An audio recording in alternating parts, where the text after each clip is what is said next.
Hey YouTube, it's me, Jen, your pudgy picker. And Kim. And we are here for another podcast. Two sisters. One booth. And this is podcast number 49. Yeah, see, I knew that. There's only one more after this. And that's it. So today we are going to be talking about what have we learned in the last 10 years of doing this job. Oh my. So the Do first- we have enough time to cover all I this? don't know. Well, at the first antique mall that we were at, we were there about 7.5 years. Yeah. And then there was like a 3-month gap between when we left there and when we started where we are now. Yep. And we've been there almost 3 years. Yep, 3 years September. Yeah. So technically that's... Because it's kind of Almost funny. We 11 started years, the other yeah. place in September, and then we started this one in September. Isn't that weird? Yeah. So 10 years of doing this. Oh, And we started with a single space, and then we went to a single and then a half space, and then a double space, and then back down to a single. Oh, we had a case And a case. in there somewhere. Yep. So we've kind of dabbled in all the different sizes booths. Mm-hmm. I know there's some people who they can rent like a shelf. That's kind of cool. I think that's a really cool way of just kind of dipping your toe into the water just to see. Yeah. Or if you just have a collection of stuff and you can't fill a whole booth, Yeah. just keep Or refilling you don't that have shelf. somebody like us. You don't have a booth buddy. Oh, a booth buddy. Yes, our booth new buddy. coined phrase from last Yes. time, huh? So, yeah, I mean, or you have, if you have, like you said, a collection, or I only have this certain amount of stuff I want to get rid of, then it may be even good just to do it temporarily. I mean, you and I look at it as a job and an ongoing thing. Yep. It's not just for a season, or for a particular reason. It's just because it's our When business. we started, it was because I was moving and I had a whole lot of crap to get rid of. So my thought was, man, this would be a great place to bring all my junk up here. Yeah. I remember us walking through there the first time, and we were like, we could do this. Let's do this.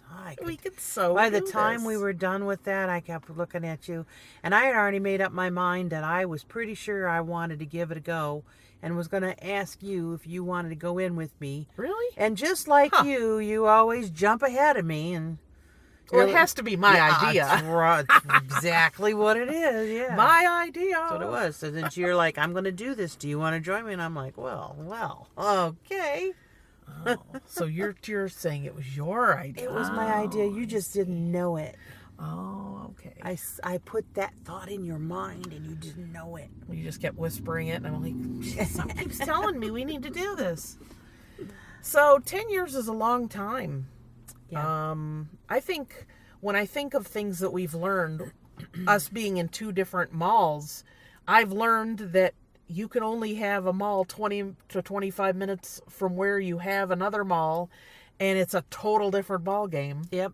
That is for sure. So depending on where you're located, the clientele and what you can sell and what you can sell it for Yeah. is, I mean, because, we were, I don't know, maybe we were a teeny bit arrogant. When we went to the second place, we were kind of like, yeah, we know what we're doing. We know what we're doing. We got this. And then we were kind of, several people were telling us our prices were too low, and we were kind of looking around to see what everybody else was doing, and we're like, you know what, we could go a little higher on this let's or bump that. it up higher. We can always take it back down again. So yeah, that's something I definitely learned, that even after doing it for 7.5 years and thinking we had it all figured out, moving to a different place, it was like, in a lot of ways, it was starting over. Yep, it was. So I mean, we had the footwork and the building blocks there, but the game plan was totally different. yeah, it's kind of like, if you're a sport team, you kind of have a certain way that you tackle things and a certain way you play. But then with a different team, you kind of have to switch things up so that what you're doing remains relevant. And I think we certainly had to do that when we moved. Thinking on your feet. Yeah, and we're still doing that. We're still trying to reinvent and keep things fresh and good. And that's I don't know. I think that's Yeah. something too. Give me something you've learned. Well, learn that something that is scalding hot today is going to be a frozen ice tundra tomorrow. I have So no idea what you're you talking about. Don't get involved in buying a whole ton of something that seems like it's flying off the shelf, because until you really know that it's going to continue to fly off the shelf and not freeze to the shelf. Yeah, and I think in our business too, there's opportunities that we come across where we could buy a lot of something. Yep. And or a wholesale situation. A lot of wholesale things will not work for us. No. Because we have a limited amount of space. Mm-hmm. And if it's something that is really hot, are we going to, sell, are we going to sell enough to finish getting rid of that inventory? Mm-hmm. I mean, there's a few people I know that have had fidget spinners, and you can't give them away now. I would have never jumped on that bandwagon from the beginning. Maybe because we knew better. You know what though? I never really found any that were like super, super cheap. So I don't think I was ever really tempted. But that's, it's one of those, if you order wholesale, a lot of wholesale places, you have to order, minimum of 50 or minimum of 100 or 500. And we don't have a store. We have a booth. Yep. And I think that's a real big difference there, that, if we're going to order a lot of something, we have to sell it fairly cheap, and it needs to take up a small amount of space because we like so many different things. We're very eclectic. Yeah, and the way that we shop and the way that we source is we are finding unique, not necessarily one of a kind, but unique items. Yeah. And finding them in one or maybe two or three, and to find them that way is good, because if you go in and you go, oh, they have this whatever it is and it's in 200 different colors and in 4 different sizes, if you aren't interested in that item, then that's a lot of inventory you've bought where a lot of people just aren't interested. Yeah. I mean, unless you're selling on Amazon or you have a different strategy, that could be a problem. So I guess that's something we've kind of learned. I mean, I admit freely that I made a lot of redneck wine glasses in my day, and I made a lot of money on those. Yep. So, but you didn't make up 100 in advance either. You Yeah. made a small handful at a time. Yep. And then when you saw that things were trending down, you weren't stuck with a whole lot of inventory that, like everything else, showed up in the thrift store shortly after. Yep. And I still see them. I do too. I saw the last one after the glasses was same style, but it was the solo cups, and I just saw one of those at a Goodwill. Yeah. So I mean, I was to the point I made them. I had a label I printed. I cut out like a piece of cardboard and put the instructions, washing instructions and stuff. I mean, they were nice. Yeah. And I was charging probably like $8 a piece. Yep. And like you said, I would probably get, a small case of them. Yep. So, I mean, I would probably do 10 to 12 at a time, and they were selling pretty well. And it was something I could make pretty cheap. It cost me maybe $1.25 to make them, and I was selling them at $8. So, yeah, that's pretty good profit, in the retail stores would Yeah. die for that kind of profit. So margin. I was like, yeah, let's do that. But like you said, if you trend on a color or you trend on a style of something or a particular item, there's nothing wrong with that. But just realize there are certain items that it's longevity just is gonna not dry good. up. Yeah. So As long as you know that and you accept that, and like I said, don't sink a lot of money into, having the inventory that you end up getting stuck with. There's nothing wrong with riding that wave. yeah, and it's funny because I mean, the whole Beanie Baby thing. I guess the thing with us too is we don't have little kids. So we don't have kids that are like super crazy about stuff like that. So we know about it, but we're not like, it's not like, in our face all the time. Yeah. So I think a lot of times, we just kind of hear of things. So it's, it's not like something our kids are begging us for. Our kids are all grown up. So it's it's not something that I have a kid begging me for a fidget spinner. No. So yeah, I mean, that kind of stuff, nothing wrong with trending stuff, but I've also learned that as much as what I know, there's triple that amount that I don't know. oh, at least, Because yeah. the more I learn, the less I know. Yeah, there's such amount of things to learn about, and certain different niches of glassware and certain brands of this or that. I mean, there's so much to know, and you can't know everything about everything. No. And there's a lot of things you don't care about. There's certain things that people go, oh, there's a lot of money in this or that. I would be bored to tears in certain things if I had to sell out of those areas. So there's certain things I don't want to know a lot about. It's not necessary. But then, learning, that's something too, to continually learn about things and how to do research with the internet now. It's so easy just to, I mean, years ago you got these, 4 or 5 inch books of collectibles and comic books and glassware and Fenton But those books were constant. A lot of the information was outdated before they were even in your hands. yeah. I mean, in fact, we see a lot of those at the antique mall of people that probably had them for years. They're worthless, though. Yeah. I mean, in all honesty, Yeah. they're totally worthless. I mean, it might be interesting just to flip through them, but as far as a reference material, Yeah, for pricing or anything. Yeah, and because then that you fluctuates so much. and you can't even say, well, that book is old, so they got to be worth even more, because that's not necessarily the case either. No, because in 6 months, something that had no value can be worth a ton of money, and vice versa. Yep. Because trends are always changing in what people are buying. Yeah, I know, like milk glass, and certain things have, they're doing really well, and then just kind of the bottom falls out. Yeah, well, because I think that happens because a lot of it hits the market, or like timing. Right now, you have a lot of people that are older and they're wanting to get rid of stuff because they've found their kids don't want it. And a lot of that stuff that they collected, the carnival glass and all of that stuff that was so popular in their time frame to collect and own and put on display, and they still enjoy it and love it, but there's no market for it because nobody wants it. So unless you have huge storage areas where you can put this away for another 20 years before it comes around again. Yeah, and I think a lot of younger people don't necessarily want it, or the whole minimalism thing is a big draw, and tiny houses, and nobody has room for all that stuff. So, and it's just something else I've learned is that I have to be flexible in what I want to sell, that I can't get stuck on selling certain types of items. Like, if this doesn't sell anymore, okay, I gotta quit because I don't know what else to do. And we've seen people get into that rut. Well, I think for us, though, because I think you're similar to me, I am a eclectic person in all aspects of my life. Yep. I mean, food, I enjoy all kinds of food.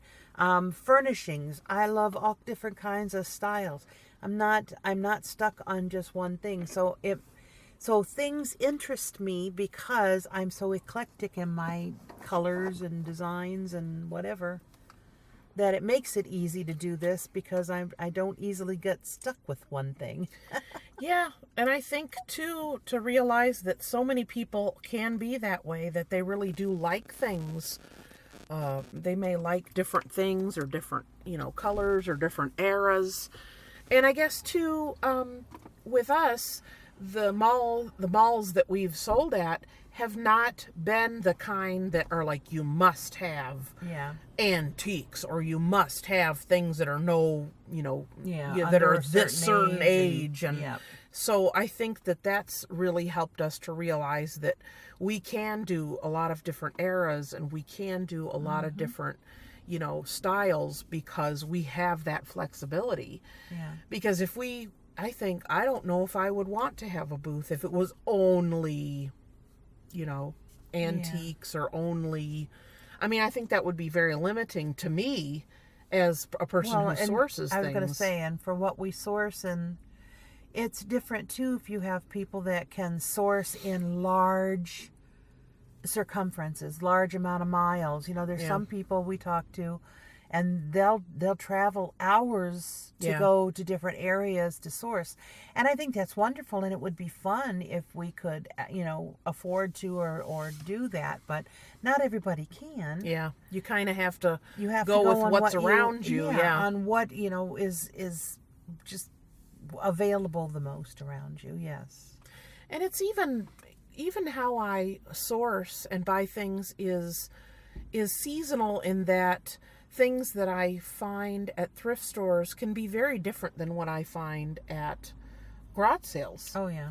And, I can find a lot more maybe older or very unique items at garage sales that I just don't have the opportunity to see at a thrift store. Mm-hmm. The average thing, people are like, okay, put it in a box and donate it. Yeah. I mean, there's a lot of really unique items that we only find at maybe an auction or an estate sale, or at a garage sale, whereas opposed to so much of the mass-produced decor and glassware and things that you find at the thrift store. Yeah. I mean, it's not to say you don't find unique things at thrift stores. You got to hunt a little harder. But it's just not as prevalent, I think.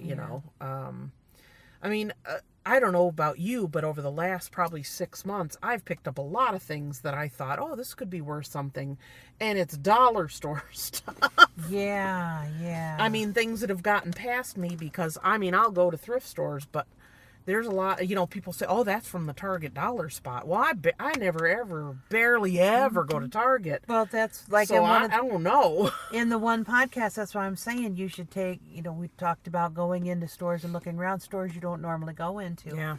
And my thing is, right now my funds are very tight, so I don't go out shopping a lot, but it is good to stop at the Target. It is good to stop at these stores and walk around, because otherwise, how are you going to know that?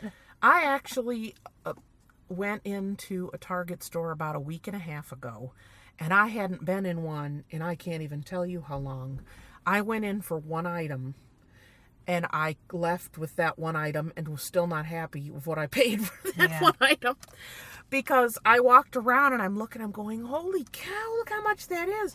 So I have the thrift store mentality of going in and, oh, it's only $6 and I can get it for half. You go into Target and it's a real sticker shock. Yeah, instead of living the thug life, we're living the thrifter life. We are. It's. I go in there and I'm thinking Target is supposed to be Walmart, Kmart, cheaper than the mall. No, I was gonna and some of the say. stuff is like, holy cannoli, are you kidding me? Yeah. So, that's just me, but I literally left with the one thing I went in there for. So I like to go in there just to walk around and look at stuff, because I don't go that often, but Target is one spot I'll stop in, because they do have, again, looking for trending items, colors. And they have more of an area that's like staged. Yes. In this there. last couple years, they've so really they've bumped really up their- kind of stepped up what they're They doing. had to, because retail is struggling right now to keep relevant, since you can buy so much stuff online. I guess it is too that, if you know exactly what you want and you go online and, okay, I found the item I want, and you buy it and it comes and you put it where you intended to put it. But some people need ideas. You go in and there's this piece of furniture and it's got this pillow and it's got this throw and it has a lamp. And that's where people are like, okay, I'll buy this, this, and this, because it goes together. Mm-hmm. Because some people, they don't really know how to style things, but if they look at something, they can go, oh, that looks nice, and I would like that in my house. Yeah. So And there it's they still do, good for that. They still have some stuff there that's a little more unique than if you're going to Walmart every week. Yeah. It's kind of run-of-the-mill. Yeah. Same stuff all the time. Change color a little bit and shape here and there, but that's it. Yeah. So I know I'd go, if I'm looking for like a gift for someone or an idea, like you said, I'll go in there to get my ideas going. But yeah, that's things are always changing, and retail is different than it ever used to be. And I think it makes our kind of mall and our kind of store more unique. And it is the kind of store that you can browse and you go in just looking around and you find things. It's not like, a grocery store where people go there specifically for something, or I know what I need, I'll just order it online. Our store is more, it's always leaned toward an experience, and it's staged to give you an emotional attachment that makes you want to buy those things, and you want to buy something that's totally different that you didn't know you needed till you saw it. Yep. And I think that's why our type of store will stay in business for a long time. Yeah. Because it is a very different type of business. Yep. It's not like I need to go to, Lowe's and get, nails, or I need to get this or that, where you're very specific on what your needs are. I mean, you don't really need anything in our store. We've talked about that before. So even though the face of retail is changing, for our store, it's going to remain it's going to remain useful place to go. Yeah. So that's something too, that, I mean, since we started, the whole retail situation is so different. When we started, would you have ever imagined, someday there's not going to be any Kmarts anywhere. There's going to be Toys R Us's are all going to be gone. I mean, you look at that and you can look back on it and you never would think, Kmart's going to be out of business. Sears. Sears has been around forever. Yeah. So, I mean, just the face of retail has changed since we started. Because the face of the people shopping has changed. Yeah. And the way they shop. I think that's really changed. Things, I think we've always kind of known that the more you put in, of course, the more you get out. But we've really been focusing on that the last even 6 to 8 months. We've really, really sharpened our skills on staging and making sure we give our space that extra time. And it's really making a difference in our sales and what other vendors are saying about our space. The manager of our store was just complimenting our booth just this past week on how it looks so nice and cohesive, and it's really cool to walk through it. To see. Yeah. So I mean, and that means a lot to us, not only because the manager of our store has been doing it for so long, but she has her own business, space, and it's a retail where you walk in and shop around space, where she buys. Her and her partner, her business partner, they buy, estates out and such. So coming from someone who does the staging and does the setting up and has her own space, that means a lot to us to have her say that. Yeah. And it's very hard to have a cohesive space when you're buying things from here, there, and everywhere. It's sometimes it's very hard to make it look like it all belongs together. It is. It can be very hard. Yeah, it's tough because we have so many different things that we like to buy and things that we, shop and bring in. And there's times where it gets out of hand and it looks just like that, uncohesive. Yeah, and that's it when gets you a gotta little go. it gets a little bit random and junky looking, and that's times where we've had to go in and just say, okay, we have to kind of rethink and redo because it's just it's looking wonky. I mean, even we're always hanging things on the wall, and when things sell, then we're putting new things out, and we just get to a point where we're like, we need to just take everything off this wall and just start over, and it makes a big difference. The more time we put into our space, it really makes a difference. And we've talked about this before, that we've never been 100% happy with how the booth is set up with displays and etc. that we've ever said we really like how it's set up. And we're at that point now, and look how long it's been. Because everything that we have in our space, we've either saved up for or we've bargain shopped for it. And if you, like we said this before, if you have a space and you go to the mall and you buy everything matching, all of your display pieces, it's going to look great, but man, it's going to cost you an arm and a leg. Well, I think how many times, we had an idea or want to sell a certain thing. I think like the material. Mm-hmm. Yep. We've been selling material for a very long time. But Oh, at least 6-7 years I was at going to least. say a very long time. Yeah. And look how many times, how many ways we've displayed it.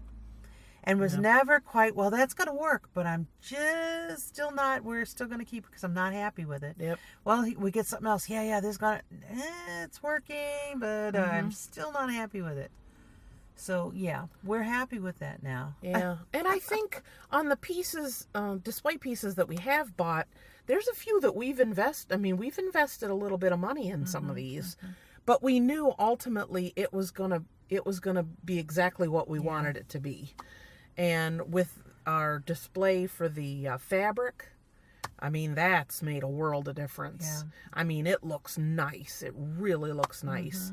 And it's the best, it's the best type of display that we could use for this. Yeah. We've had ones where it's been displayed similarly, rolled up. We've always had it in that aspect. Yeah. But we've had things that were too deep. I was going to where say. things get shoved to the back. And every fall once in a over while, you and- got to pull it all out. And there's all this stuff that just got shoved into the back. Yeah. So, yeah, it was good, but it was never quite Just- spot on.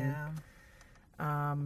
And knowing that we need to change things up, and we need to, even now that we have all the display pieces we want, we still realize that we need to just completely move things around. Yep, because we're not going to change the shelving on the walls or the big unit in the back, but really you can make still a big impact by just switching it up. Yeah, and even when we have gotten maybe a little bit lazy in the past and we haven't moved things around as much, we're always changing out our display in the front, and that makes such a big impact. It does. That to pull everything that's a certain criteria, it's all this certain theme or same basic color or same basic season, that when you pull it all out forward, it just really makes such a statement. And I think that's one of the major things that I think we kind of knew, but we have really learned how to do well, is to keep it looking fresh enough to keep people looking. Yep. Because people will just walk by.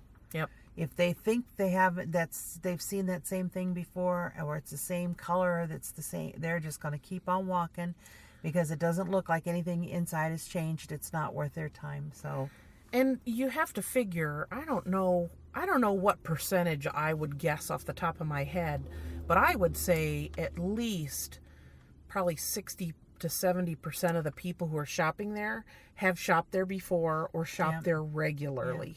So these are repeat customers, and they're there every week or every couple of weeks. So, it's not just, let's just appeal to people who are new and who have never been here before. You have a lot of people that are coming back because they like the store and they like the things they've purchased. But like you said, if nothing looks different, people aren't even going to take that time. And there may be even something in there they would love to have. But if they don't step into the booth and they never see it, they're never going to buy it. yeah. So, And I think, we're talking about the amount of people that keep coming back and that, but even if you've noticed, like when we're working in the booth, we see and hear the customers walking by. yep. So we always speak to them because you don't want them to go, they're in there and there's no room for me to go, or I'm going to be in the way, or they got a ladder. I always speak to them and, hey, if you want to come in and look at something, I'll be glad to move out of your way because we're just restocking and we're putting in more good stuff or something. Yeah. But how many people that walk by our booth don't stop and look in our booth or step into our booth? And that amount is very small. And when we're working, the majority of the people that walk by, I watch, they stop, look, step in a little bit at least, even if they're not comfortable with us being in their way. But when you watch them walk down the aisle, how many booths do they walk past?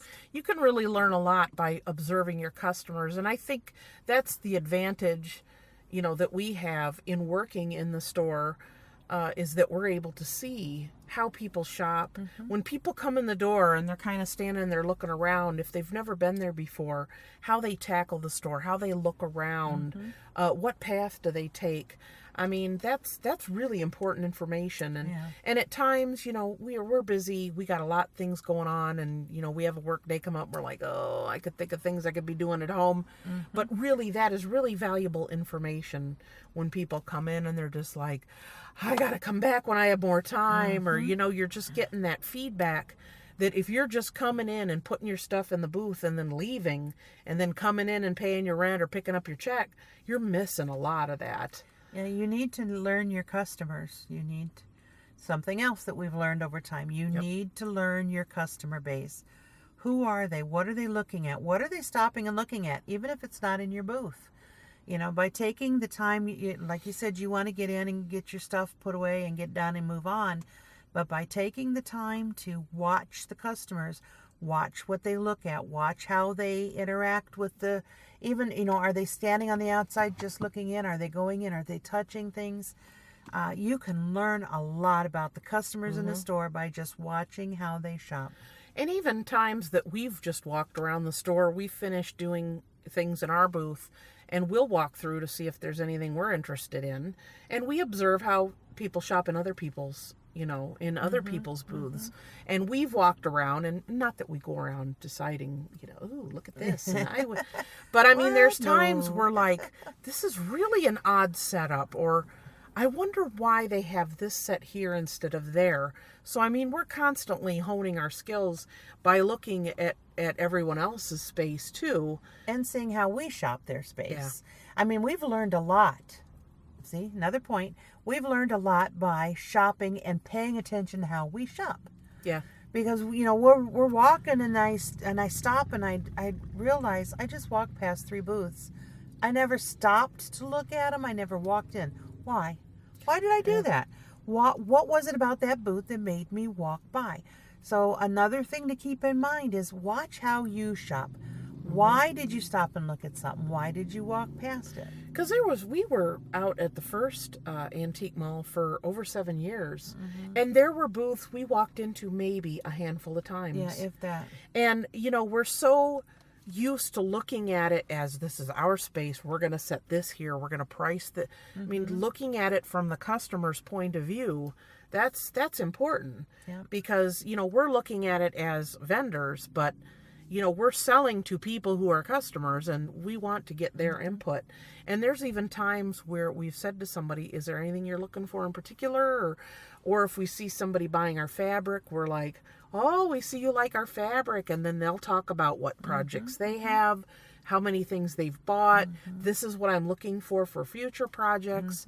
So, you may not be able to find exactly what that person's looking for, but you're always keeping in mind what they're looking for, what they want. Why they're shopping your booth. Yeah. Why are they buying that? And there's people who, who look specifically for our booth. They save our booth to the last. They've told us it's like dessert, They look everywhere else and then they save ours till last.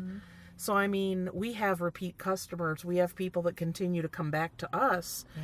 And when we left the first mall and went to where we are now, we even had people say, that's where you went. Yep. So when we left, they were like, found you. Yeah, they were like, oh no, they left. And then once they found us again, I mean, we have people who are repeat customers, and that's important. It's great to get people in and to, bring them in for the first time, and maybe they'll want to buy something.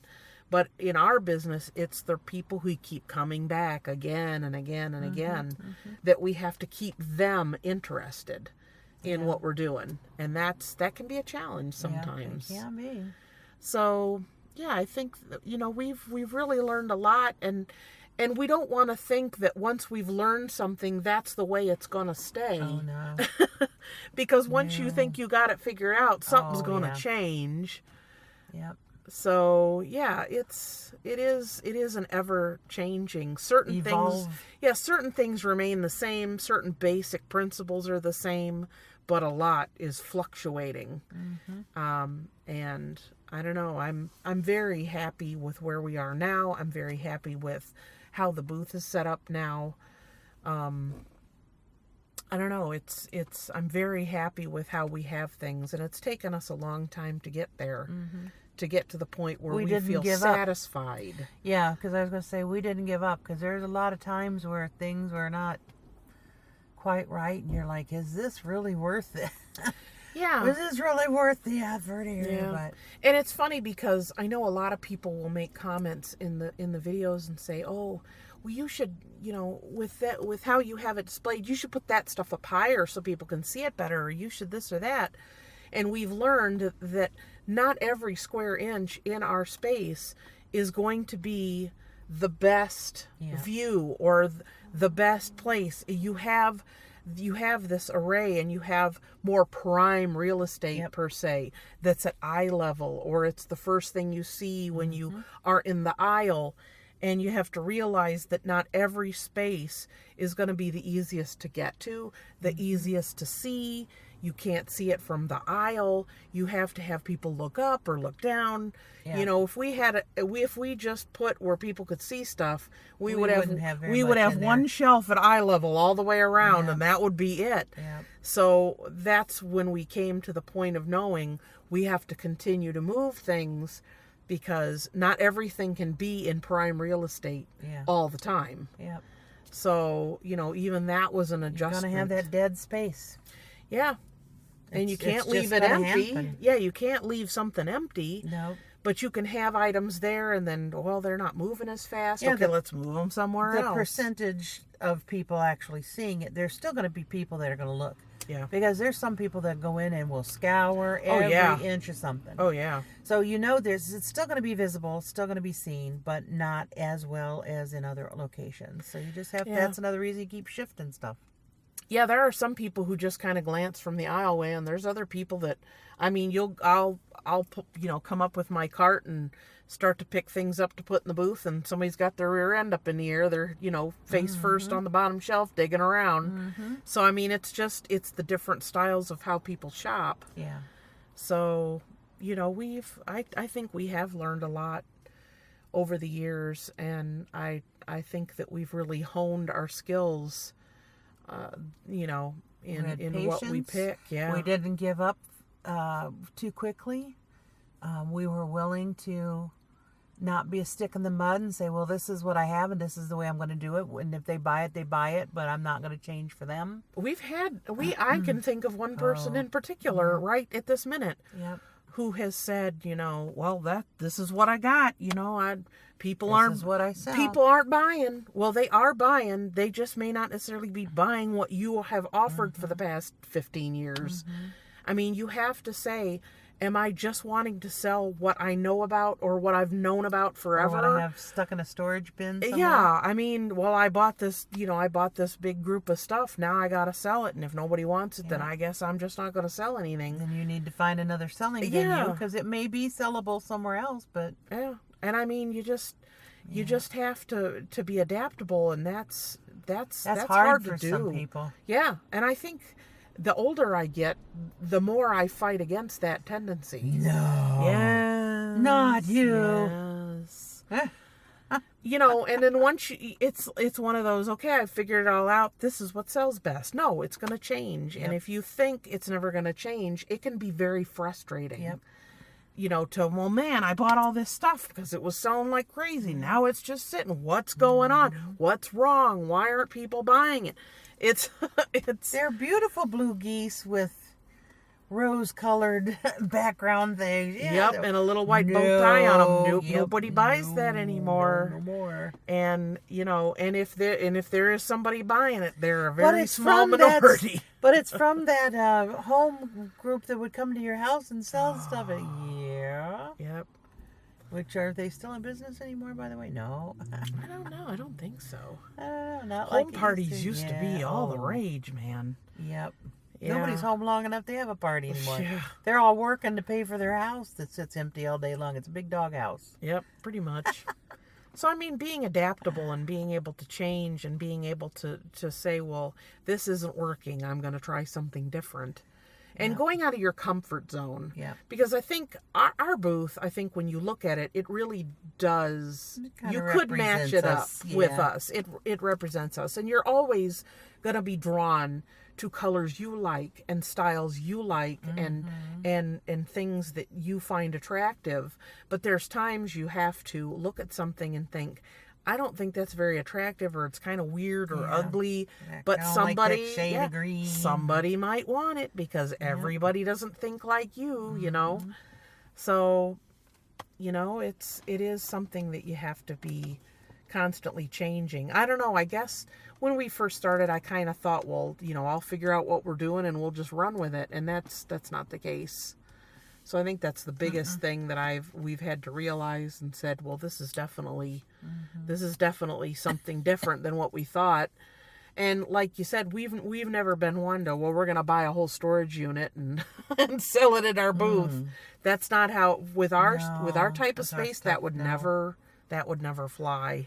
No. It just wouldn't. So I still buy stuff, and I just showed her something before we started this. I bought it because it was such an awesome price. I'm like, then I have it sitting in my car and I keep looking at it going, is this going to fit into our booth somewhere? Will it be good enough that it's not going to stick out like a big eyesore? Because I won't not buy something because it's not going to fit in the booth. But at the same time, yeah, there are times certain I've stopped and things. went, I don't know if that's, you know, if it's going to be a little too out of our normal. Yeah. That's why you sell on eBay, because then you got this, you know, well, it won't quite fit in there, or it won't quite, you know. So it's a good thing to have more than one place to sell, because sometimes there are just stuff that it is very specific, and I don't think it would sell as well in our space that it would for people looking for that item on eBay. You know, you have a wider audience, but you have more competition. So you kind of have to weigh out, you know, if it's best to sell it in one place or another. You like those little teacups or little coffee teacups with the plates I just showed you tonight that I got. Yeah. They're so cute. You know, and it's funny because a lot of times if something doesn't sell and we go to take it out of the booth, we're still going, it's so cute. Why didn't somebody buy it? Because we bought it because we liked it. Yep. So that may not attract or be attractive to other people. So my popcorn, what do you call that? Pottery. yeah. It's a pottery, handmade pottery thing. It says popcorn painted, hand painted on the front. Sort of, you know, natural brownish colors. Has a lid, has a little scoop on the bamboo side. scoop. Yeah. So you can put your popcorn in there and take it out to. I don't know. I lot of make people homemade don't. popcorn. A lot of people don't. Oh, that's sad because homemade popcorn is really awesome. Oh, the smell of it when our mom would make it, and we always had the pan that she used. Yep, that's the always popcorn called the pan. popcorn pan. Yep. No Get matter out the what else you popcorn put in pan. it was a popcorn pan. Yep. And she would, you know, Yep. you'd hear it shuffling on the stove, and you'd hear it popping, and then it'd go over, and Oh, she'd it smells so dump it out good. and tap it on the side so it all fell out, and you go ding, and you're like, oh, it's time to Popcorn's go. there. Yeah. I think, my granddaughter, she was real little at the time. I don't know, maybe just 4 or 5 years old, if that. And I said, she loves popcorn. So I said, Grandma, I'll make you some popcorn. So we went in to make popcorn, and I'm getting out the pan and all the seasoning and everything. And she's going, what are you doing? And I'm doing, Grandma. I thought we And were going to make popcorn. I said, I'm making popcorn. She's like, no, that's not how you do it. You put it in the microwave. Yeah. I'll never forget that. Isn't that funny? Oh, So yeah, reminisce. it's neat that way. So, you know, just always being able to, you know, change things up and to learn. And I mean, I don't know. I like doing research on stuff, and that you get. I think we've really gotten an instinct on our booth as well as sourcing. And that instinct, you know, you're like, I'm not sure exactly what this is worth, but There's something about Yep. it. There's something about it. Yep. The quality. The way it's painted. Yeah, it's something that I know that will sell. And in most cases, we're right. We still have some bloopers. Yeah, everybody does. But, or even though it may sell right, it's just maybe not the venue. But yeah, you're right. You just kind of get an instinct for it after a while. Yeah. So I think it's nice because we can look at something and see a quality or an age or something to it that makes us think, maybe it'll sell. And there's times we've had a few duds, but there's also maybe we didn't make as much as we might thought we did, but it's rare we really lose any money on something. Well, and we've taught each other things along the way. Yeah. I always think back at the other booth where you had the ugliest cookie jar that was a deer head or something. And it was not in the best looking shape, but it was vintage. Yeah. And you had it out there and it wasn't selling and it wasn't selling. And I told you one day, you need to take this home and put it on eBay. Remember? And you're like, well, it's just going to be hard to sell. I'm like, no, you don't understand this. I've seen this on eBay. You're going to sell it on and you took it home and you sold it on eBay and you were like, I was ready. You were going to throw it away or redonate it. Oh, yeah, definitely. Because it was ugly and the it was condition just sitting forever. But I don't mind sometimes getting things that I know would be worth a lot of money if it was in mint condition, because there's other people who want to collect who don't have that kind of money. They want to get their foot in the door to have something. But yeah, I don't know. So we've learned, from each other, doing different things and seeing different things. So you're so lucky to have me. I'm blessed. I keep telling myself that every Wednesday, how blessed I am. Yep. And we'll leave it at that. So can you think of anything else? Well, I can think of lots of other things, but they're probably tired of hearing us ramble on about nothing about now. You know what, though? It's just keep learning. Don't get stuck in a rut, because that, it's just once you get stuck in a rut or you only see one way of doing things, you're not going to have as much fun, and you're not going to have as much, as much success as you want if you get stuck in your ways. Because there's some people, I don't know, I used to say, oh man, you get older and people are grumpy or they're this way or that way. And it's like, now that I'm getting older, I'm grumpy and I know why I'm grumpy now. Yep. Like, and I am happily well, now grumpy. I know why old people are so mean and angry and have no patience, because they've had to deal with all this crap for so long. They finally get to a point when they're like, I've had enough. So yeah, I totally get that. So I guess that will be all for our podcast this week. Please give this video a thumbs up. You can leave a comment down below. You can email a comment if you would like, jen@pudgypicker.com. You can follow me on Twitter and also Instagram under The Pudgy Picker. And you're going to have to give your Pinterest one of these days. My Pinterest is just Pudgy Picker. And I will say that we're going to see you next week, but that's the last time I'm going to tell you that, because number 50, our episode will be next week, and that will be our final podcast. If you don't know by now, we're going to have a new show. It is going to be about an hour long. Yep. It will be once a month. It will be video. We will do lots of things from sourcing to maybe showing you different things in our booth or in our mall. We will sit down and have little discussions like this about different subjects, but you'll get to see our bright, smiling faces. Well, you asked for it, so don't complain when you see us all the time now. Yep, you're going to get sick of looking at us. That's right. So that will be coming probably, I'm thinking, thinking July will be our first show. So next week we will announce exactly when it will start, and we will have a title for you. Yeah, we're still working on it. Yeah, because this podcast has always been Two Sisters, One Booth, and we've only talked about, for the most part, antique booths. So in this next one, we're going to be able to talk about eBay and shipping and sourcing, and you can go, thrifting or garage sailing with us. We'll do some how-tos and some tutorials. So it'll be a little bit of everything. So you'll get a more rounded view of us as we are round. Well, you like that, huh? I was going to say, I'm a little more oblong now than round, but that's okay. You should tell them what you said earlier when we were in there. What was it? We were talking about going to those paper pounds. Oh, yeah, to go and the Like the Goodwill pay by the Goodwills. pound. I said, man, they'd be paying a lot if I went in there pay for the pound. Sirloin steak or hamburger or rice. It depends on what you're buying, I guess. Yeah, It but depends. well, we were saying though that it's a little less than it used to be. Yes. But it was pretty. You had to have been there Yeah. to have appreciated the comment. Okay, well, we'll see you next week. So say goodbye, Kim. Bye. Bye.